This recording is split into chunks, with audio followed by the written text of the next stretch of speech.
Hello everyone, welcome to my YouTube channels Quirky NEET Biology. I am Dr. Mrityunjay Kumar, MBSc in Microbiology.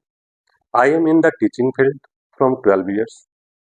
Today I am going to discuss electrical conductions of nerve impulse, means conductions of nerve impulse through a single neurons. बच्चों ये topic NEET point of view से बहुत ही ज़्यादा difficult है और बच्चों को समझने में बहुत ज़्यादा प्रॉब्लम भी होती है। साथ ही साथ बच्चों नीट में इससे क्वेश्चन भी पूछे जाते हैं जो मैक्सिमम बच्चे रॉन्ग करते हैं।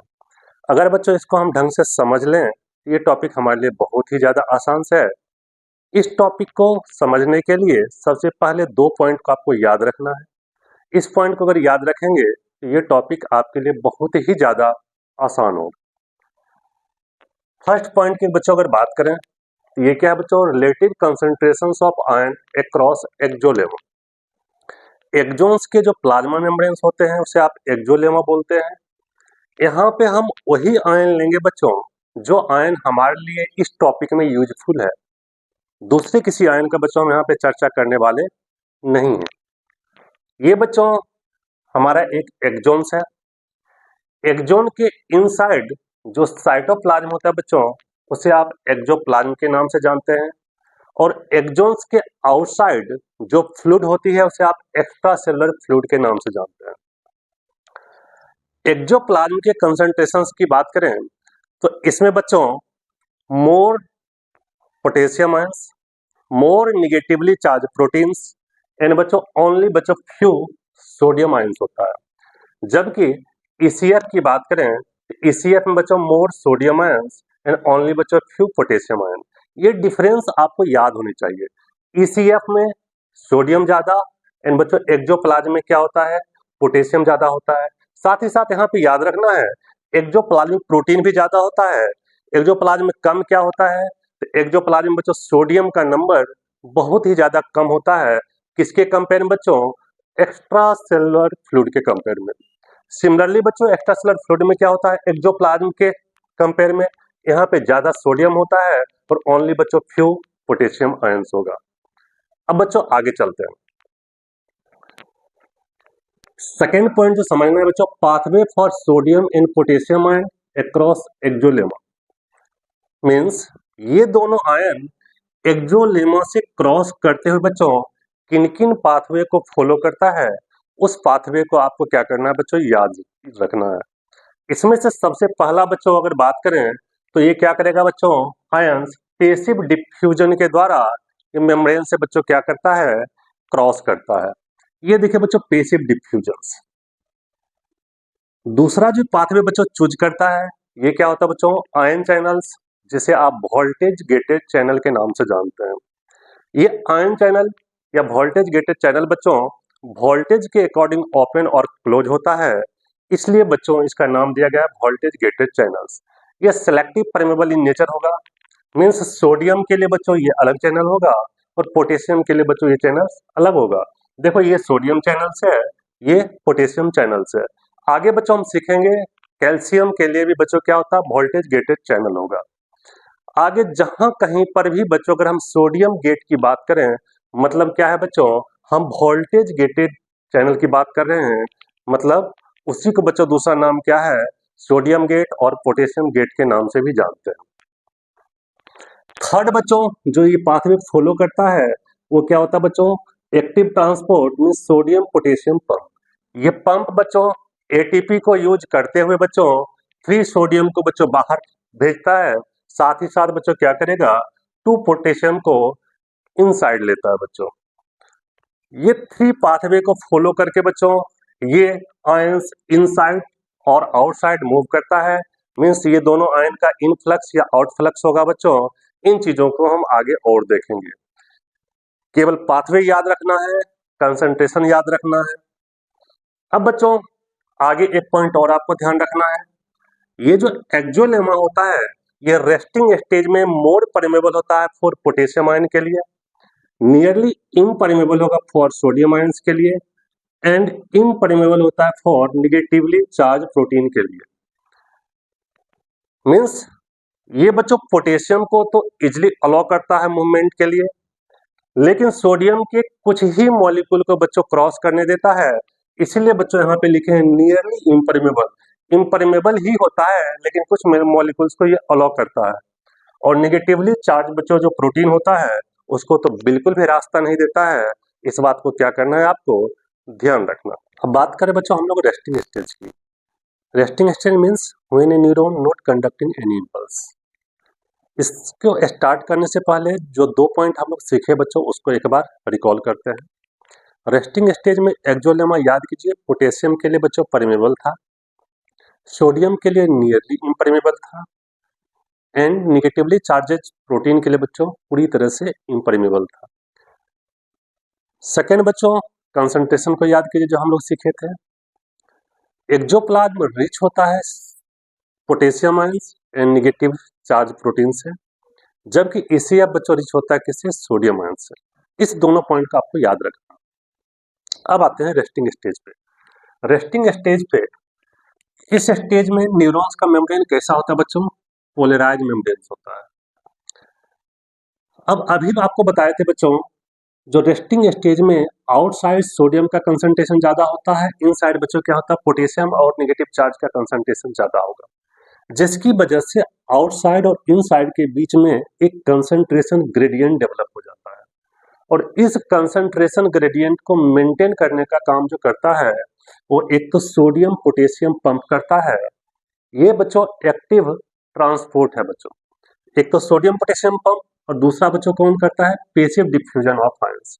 ये दोनों मिलकर के ये कंसंट्रेशन ग्रेडियंट को मेंटेन करने का काम करता है और जिसकी वजह से एक्सोलेमा के आउटसाइड चार्ज तो पॉजिटिव आ जाएगा और इनसाइड बच्चों चार्ज क्या हो जाता है, निगेटिव हो जाता है।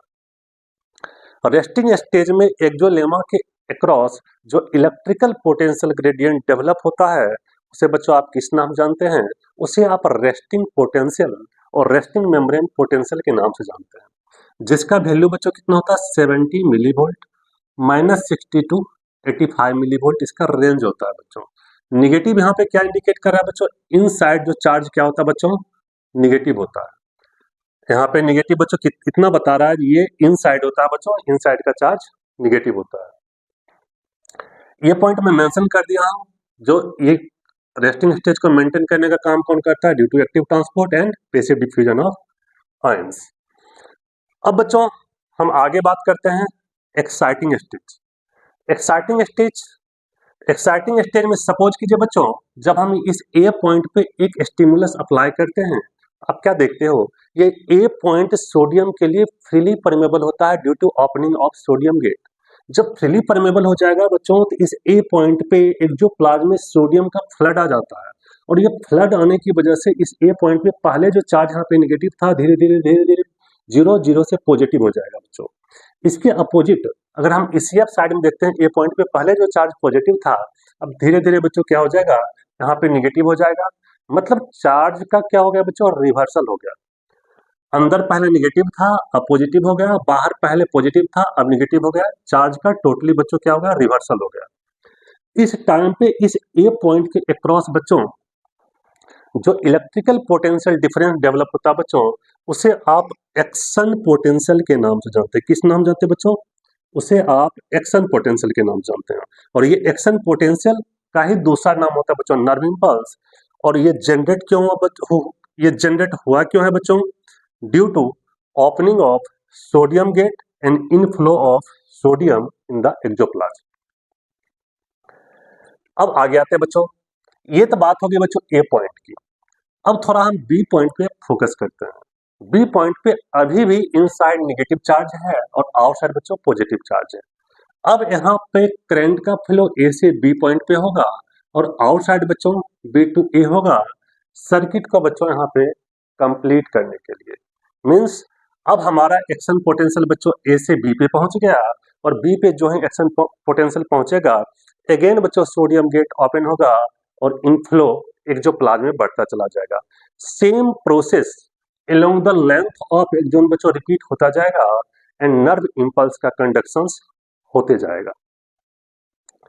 अब आगे बात करते बच्चों, ये तो बात होगी बी पॉइंट एंड ऑनवर्ड। इस टाइम पे बच्चों ए पॉइंट पे क्या हो रहा होगा, इस ए पॉइंट पे जो सोडियम गेट ओपन होता है मींस स्टिमुलस इंड्यूस्ड जो सोडियम की परमिलिटी बढ़ती है वो फ्रैक्शन ऑफ सेकेंड के लिए रहती है, उसके बाद ये सोडियम गेट क्लोज हो जाएगा और ये बच्चों पॉइंट अगेन क्या हो जाएगा, पोटेशियम के लिए ओपन हो जाता है। इससे आगे बच्चों हम रिपोलराइजेशन स्टेज में देखते हैं। रिपोलराइजेशन में क्या हो गया बच्चों, अब सोडियम गेट अभी क्लोज हुआ है, पोटेशियम गेट बच्चों क्या हो जाएगा, ओपन हो जाएगा। जो है पोटेशियम गेट ओपन होगा, आपको पता है हमारा एक्सोप्लाज्म पोटेशियम से क्या है बच्चों, रिच है। पोटेशियम का इफ्लक्स होगा। अब पोटेशियम की बाढ़ कहाँ पे आ जाएगी बच्चों, एक्स्ट्रा सोलर फ्लूइड में। याद कीजिए रेस्टिंग स्टेज में अगर बात करते हैं तो बाहर में बच्चों क्या था, रेस्टिंग स्टेज में आउटसाइड में सोडियम तो रिच था लेकिन क्या था, पोटेशियम का कंसंट्रेशन कम था। अब इस टाइम पे इस ए पॉइंट पे इस EF में देखोगे सडन बच्चों क्या होगा, पोटेशियम की बाढ़ आएगी बच्चों। मतलब क्या हो जाएगा, यहाँ पे जो देखते हैं बच्चों, यहाँ पे पहले क्या था बच्चों, इस ए पॉइंट पे यहाँ से कंपेयर कीजिए, पहले चार्ज पॉजिटिव था, अब धीरे धीरे बच्चों यहाँ पे निगेटिव रीस्टोर हो जाएगा। क्यों रीस्टोर हुआ है, due to opening of potassium gate. और क्यों रीस्टोर हुआ है बच्चों, due to K potassium ion efflux की वजह से। बच्चों ये पॉइंट को क्या करना है, याद रखना है। और एक चीज और याद रखना है बच्चों, पैसिव डिफ्यूजन तो लगभग सारे स्टेज में होता है, मींस लीक चैनल तो हमेशा ओपन होता है। अब कौन कब ओपन होता है, कौन कब क्लोज होता है, इससे बच्चों बहुत बार क्वेश्चन आ चुका है और आप लोग रॉन्ग करते हो। याद रखना रेस्टिंग स्टेज मेनली बच्चों किसकी वजह से, active transport of ions. Passive तो सब में होता है, बस याद रखना एक्टिव ट्रांसपोर्ट मैं मेनली बोला हूँ, एक्टिव ट्रांसपोर्ट एंड पैसिव दोनों होता है लेकिन मैं मेनली बोला हूँ एक्टिव ट्रांसपोर्ट। सेकेंड बच्चों exciting stage due to opening of sodium gate, उस टाइम पे पोटेशियम गेट क्लोज होता है। थर्ड बच्चों repolarisation due to opening of potassium gate. इतना याद रखना, ज्यादा कॉम्प्लिकेट मत करना, ये टॉपिक आपके लिए इजी हो जाएगा। अब जो हम लोग अभी समझे हैं इसको हम एक ग्राफ की मदद से समझते हैं।